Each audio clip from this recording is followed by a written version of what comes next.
त्रिपुर सुंदरी माँ अम्बा दया सागरी माँ भजन सुनाओ प्रेम भक्ति से भजन सुनाओ प्रेम भक्ति से भजन सुनाओ प्रेम भक्ति से भजन सुनाओ सदा निरंतर हरि गुण गाओ सदा निरंतर हरि गुण गाओ साईनाथ के चरणों में आओ साईनाथ के चरण में आओ साईनाथ के चरणों में आओ साईनाथ के चरण में आओ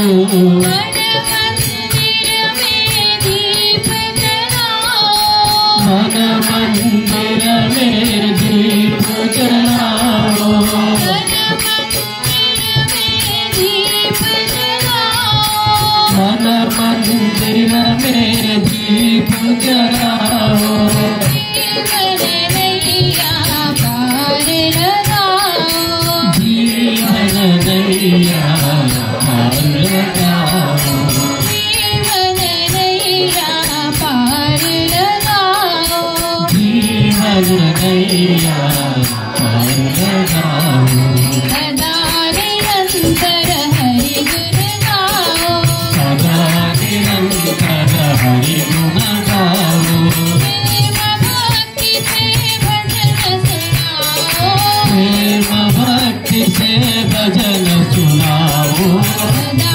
निरंतर हरि गुण गाओ सदा निरंतर हरि गुण गाओ साईनाथ के चरण में आओ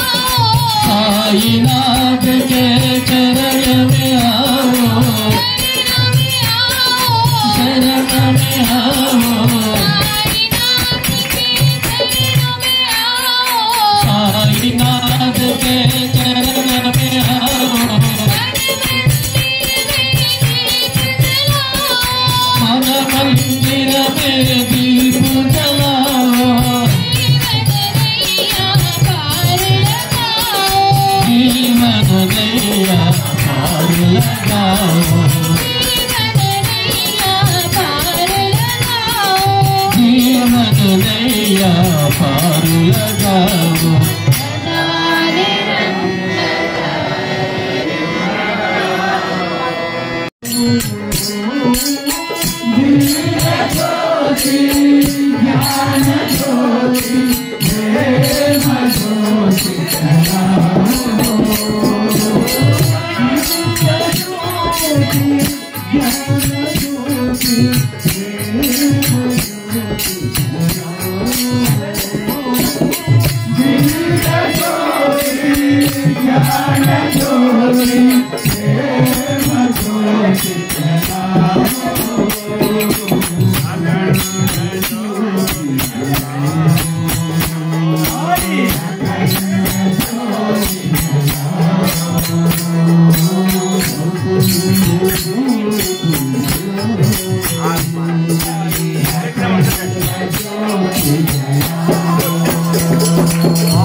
శతకోటి ప్రణామాలు సమర్పించుకుంటూ ఇక్కడ ఆశీలైన సాయి కుటుంబ సభ్యులందరికీ కూడా ప్రేమపూర్వక హృదయపూర్వక సాయిరాం అండి. స్వామి యొక్క దివ్య అనుగ్రహంతో ఈరోజు సింహాచలం సమితి అండర్లో ఉన్న గోపాలపట్నం బసిని మండల్లో మన సాయి కుమారి గారు రాజుగారి యొక్క స్వగృహంలో ఈ విధంగా భజనలో పాల్గొనే అవకాశం స్వామి నాకు కలిగించినందుకు స్వామికి మరొకసారి ధన్యవాదాలు తెలియజేసుకుంటూ ఈ వంకన మన సాయి కుటుంబ సభ్యులందరినీ కలుసుకునే భాగ్యాన్ని స్వామి కల్పించారు. ముఖ్యంగా మీ యొక్క భజన మండలికి వస్తే చక్కటి నామ సంకీర్తన హాయిగా ఆనందంగా వినిపిస్తూ ఉంటుంది. చాలా సంతోషం. మనం అనుకుంటూ ఉంటాం నామస్మరణ కలియుగంలో స్మరించిన వాడే తరిస్తాడు అని స్వామి చెప్తూ ఉంటారు. కాబట్టి మన ఫీలింగ్స్ ఏంటంటే భజనకి వెళ్ళాం, ఈరోజు మన కార్యక్రమం అయిపోయింది, భజన చేసేసాం, అయిపోయిందని మనం అనుకుంటూ ఉంటాం. కేవలం నామస్మరణ అంటే స్మరణ ఒక్కటే చేస్తే చాలా, దాంతోపాటు ఇంకేమైనా కావాలా అనేది మనందరం ఆలోచించుకోవాలి. ఒకసారి కౌసల్యాదేవి స్వగృహానికట అంజనాదేవి వచ్చింది. అంజనాదేవి వచ్చినప్పుడు కౌసల్యాదేవికి అంజనాదేవి ఎవరో తెలియదు. అమ్మా మీరెవరు అని అడిగింది కౌసల్య. అడిగితే నేనెవరో నీకు తెలియదా అమ్మా, సముద్రాన్ని లంఘించిన ఆంజనేయుడి యొక్క తల్లినమ్మా అని చెప్పింది. వెంటనే కాసేపటికి ఇంకో మాతృమూర్తి వచ్చింది. ఆవిడ అమ్మ మీరెవరు అని కౌసల్యాదేవి ఆవిడని అడిగింది. నేనెవరో తెలీదా, నేను అగస్త్యుని యొక్క తల్లిని, సముద్రాన్ని ఒక్క గుటకలో తాగేసిన అగస్త్యుని యొక్క తల్లిని అని చెప్పి ఆవిడ చెప్పింది. వెంటనే కౌసల్యాదేవి ఊరుకోరు కదా, ఇద్దరు కొడుకులు తల్లిని గొప్ప చెప్పినప్పుడు ఆవిడే అనుకుంది, అవునా అయితే నా కుమారుడి యొక్క నామస్మరణ చెప్పడం వల్లే కదా మీ ఇద్దరు కుమారులు ఇంత మహానుభావులు అయ్యారు, కాబట్టి నా కుమారుని యొక్క నామం స్మరించడం వల్లనే కదా అని కౌసల్యాదేవి చెప్పింది. ఈ మాట పూర్తవుతుండగానే శ్రీరామచంద్రుడు ఎంటర్ అయ్యాడు. అమ్మా ఇందులో నా ఘనత లేదు, నీ ఘనత లేదు, కేవలం నామాన్ని జపించడం ఒక్కటే కదమ్మా, ఈ నామంతో పాటు ప్రతి ఒక్కరూ తెలుసుకోవాల్సింది ఏంటంటే హృదయంలో పవిత్ర భావం ఉంచుకోవాలి. కాబట్టి ఈ అగస్త్య మహాముని ఆంజనేయుడి యొక్క హృదయంలో పవిత్ర భావాలు ఉండబట్టే ఆ నామానికి కూడా అంత వైభవం వచ్చిందమ్మా. కాబట్టి ప్రతి వాళ్ళు తెలుసుకోవాల్సింది ఏంటంటే చక్కటి పవిత్రత, పట్టుదల, శాంతం, ఈ మూడు ఎవరైతే ఉంటారో వాళ్ళు నా రామ భక్తులే అయిపోతారమ్మా అని చెప్పి శ్రీరామచంద్రుడు చెప్పాడు. కానీ ఈ మూడు మనం పాటించాలి అంటే చాలా అనుకుంటాం, పవిత్ర భావమే కదా, ఏముంది మనం ఎప్పుడు పవిత్రంగానే ఉన్నాం కదా అనుకుంటాం. పట్టుదల మనందరికీ ఉన్నదే కదా, ఎవరైనా ఒక మాట అన్నా ఆ విధంగా పట్టుదల చూపిస్తాం. శాంతం అనేది అందరికీ చాలా తక్కువగానే మనందరికీ ఉంటూ ఉంటుంది, ఎందుకంటే ఇమీడియట్ గా ఇరిటేట్ అయిపోతూ ఉంటాం. అదనేది మనం లెక్క పెట్టుకోక్కర్లేదు. మనందరికీ మన శాంతం ఎంతో, మన పట్టుదల ఎంతో, మన హృదయంలో మనకి ఎంత పవిత్రత ఉందో మనకు మనమే చేసుకోవచ్చు, మనం ఒకరి గురించి మాట్లాడక్కర్లేదు. కానీ ఈ మూడు చెయ్యాలి అంటే తప్పనిసరిగా ఏం కావాలండి, సాధన కావాలి. ఈ సాధన అంత సులువుగా వస్తుందండి మనకి అనుకుంటాం, లేచినగా నుంచి చాలా చేద్దాం అనుకుంటాం, కానీ ఎంతవరకు చేయగలమో అంతా చేస్తూ ఉంటాం. ఎలా వస్తుంది ఈ సాధన, ఏ విధంగా మనం ఉండాలి? కైకేయి మాత రామచంద్రుడి దగ్గరికి వచ్చిందట. వచ్చి శ్రీరామ నా యొక్క దుర్బుద్ధి వల్ల నీకు ఎంతో ఇబ్బంది కలిగించాను, కాబట్టి నాకు ఒక చిన్న మంత్రోపదేశం చేస్తే నీ మంత్రం వల్ల నేను చేసిన పాపానికి ప్రాయశ్చిత్తం చేసుకుంటాను శ్రీరామచంద్ర, నాకు ఒక మంత్రోపదేశం చెయ్యి అన్నది. వెంటనే శ్రీరాముడు అన్నాడట, తప్పకుండా చేస్తానమ్మా, రేపు ఉదయమే చక్కగా సరియు నదికి వెళ్ళి చక్కగా స్నానం చేసి ఆ చుట్టూ పరిసరాల్లో ఏముందో గమనించిరా అని చెప్పాడు.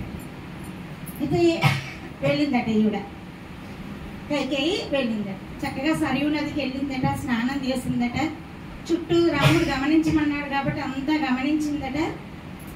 రాముడి దగ్గరికి వచ్చింది, అడిగాడట రాముడు, అమ్మా స్నానం చేసావా? చేశాను నాన్న. అయితే అంతా గమనించావా? అంతా గమనించాను. ఏం గమనించావు? స్నానం చేసి పైకి వచ్చాక ఒక పక్క గొర్రెలు ఒక పక్క మేకలు ఉన్నాయి నాయన, అవి మే మే మే మే అంటున్నాయి అని చెప్పి. ఓ మే అంటున్నాయా, అదే వేదాంత జ్ఞానం అని చెప్పాడట రాముడు. ఈవిడకి అర్థం అవ్వలేదు, గొర్రెలు మేకలు మేమే అన్నవేంటి, అది వేదాంత జ్ఞానం ఏమిటి అని చెప్పి ఈవిడికి ఒక్క క్షణం అర్థం అవ్వలేదు. అప్పుడు చెప్పాడట రాముడు, అమ్మా ఆ గొర్రెలు మే మే అంటున్నాయంటే నేను నేను నేను అంటున్నాయమ్మా, అలాగే ఆ మేకలు కూడా మే మే మే అంటున్నాయి, అవి కూడా నేను నేను నేను అంటున్నాయి. గొర్రెలు మేకలు నేను నేను నేను అనుకుంటే పర్వాలేదమ్మా, కానీ నువ్వు కూడా నేను నేను నేను అనుకుంటున్నావు, ఇంకా గొర్రెలకి మేకలకి నీకు ఉన్న తేడా ఏంటమ్మా అని అడిగాడు. వెంటనే అసలు ఆ కైకేయికి బుర్ర తిరిగిపోయింది. అంటే ఈ దేహమే నేను, దేహము నేను, దేహము నేను, దేహము నేనే అనే మనందరం కూడా 24 గంటలు అనుకుంటూ ఉంటాం, నేను నాది, నేను నాది, ఏం చేసినా నేను. మనందరికీ తెలుసు, ఒక కార్యక్రమం జరిగిందంటే అసలు ఇది నా వల్లే జరిగింది అనుకుంటాం, అసలు నేను లేకపోతే భజన మండలే లేదనుకుంటాం, అసలు నేను లేకపోతే అసలు ఆ గోపాలపట్నం భజన మండలే లేదని కొంతమంది అనుకుంటూ ఉంటారు. అట్లాగే నేనేమనుకుంటే అసలు నేను లేకపోతే జిల్లా స్పిరిచువల్లే లేదు అనుకుంటున్నాను. ఇట్లా మనకు మనం అహంకారం నేను నేను నేను. అప్పుడు చెప్పాడు రాముడు, ఈ నేను అనేది ఏమీ లేదు, ఇదంతా నేను నేను నాది నాది అనేది తీసుకుంటే ఇదంతా ఏమని చెప్పాలంటే స్వామి ఇది నీది నీది నీది నీది అని చెప్పాలి. నీవిచ్చిన దేహం ఈ రోజు నేను ఈ మాట మాట్లాడుతున్నాను అంటే ఇది భగవంతుడికి ఇది నచ్చుతుందా లేదా, నేను చూసే చూపు నచ్చుతుందా లేదా, నేను చేసే ప్రవర్తన వల్ల ఆయన మెప్పు పొందుతున్నానా లేదా అనేది ఎప్పుడు కూడా మనం గ్రహించుకుంటూ ప్రతి అడుగు కూడా స్వామికి నచ్చేలా స్వామికి మెచ్చేలా మనం అందరం కూడా వేసుకోవాలి. నేను మీ అందరికీ కూడా చెప్పక్కర్లేదు, ఇక్కడ చక్కటి సీనియర్ డివోటీస్ ఉన్నారు, చక్కటి భక్తులు ఉన్నారు కాబట్టి చక్కగా మీ అందరూ కూడా స్వామి కార్యక్రమాల్లో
समस्त लोका सुखिनो भवन्तु समस्त लोका सुखिनो भवन्तु समस्त लोका सुखिनो भवन्तु